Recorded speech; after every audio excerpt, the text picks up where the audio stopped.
হযরত মাওলানা আব্দুর রাজ্জাক আশরাফী সাহেব, যার প্রতিষ্ঠিত মাদ্রাসা তালিমুস সুন্নাহ আমরা সকলেই জানি। এটা হলো পশ্চিম সদরবেড়া, হ্যাঁ, মাদ্রাসার পাশেই এই খেজুরের গুড় তৈরি হয়। 130টা গাছ কাটা হয়। ভাই, আপনি যদি একটু বলতেন এই গুড়ের ব্যাপারে আর কি। আসলে আলহামদুলিল্লাহ, আমাদের এই গুড়টা বিগত প্রায় আমি 2-3 সপ্তাহ যাবত সেল করতেছি। আমি মূলত ব্যবসার জন্য না, প্রথম অবস্থায় আমি আমার বাসার জন্য নেই। বাসার জন্য এই গুড়টা নেওয়ার পরে এরপরে বাসায় পিঠা খাওয়ার পর আত্মীয় স্বজন বলছে যে এত সুন্দর পিঠা তো আগে পরে কখনো খাইনি। পরে বললাম পিঠা এত ভালো হওয়ার কারণ হলো 1 নম্বর গুড় আনছি, সেজন্য।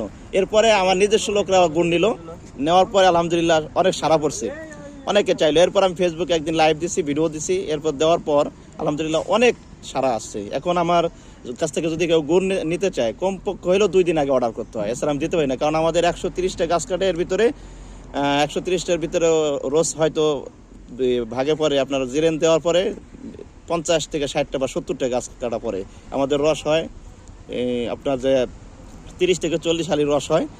আর আপনার গুড় হয় হলো 15 কেজি সর্বোচ্চ। তো 15 কেজি গুড় আমরা দিয়ে সারতে পারি না। আজকে আমার গুড় যাবে ঢাকায়, ধানমন্ডি, এরপরে মাদারীপুরে আছে, আর হলো কোটালীপাড়া আছে। 3টা অর্ডার আছে আলহামদুলিল্লাহ। তো আপনারা আসেন, আজকে আপনাদেরকে দিব।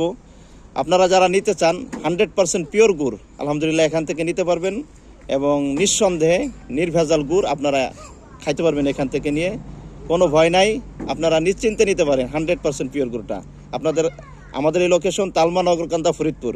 যারা সন্দেহ ভিতরে কাজ করে যাদের, আপনারা চাইলে আইসা দাঁড়াই থেকে এখান থেকে বানাই নিতে পারবেন ইনশাল্লাহ।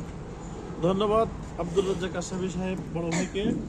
আমাদের এখানে আরেকজন ক্রেতা এখানে উপস্থিত।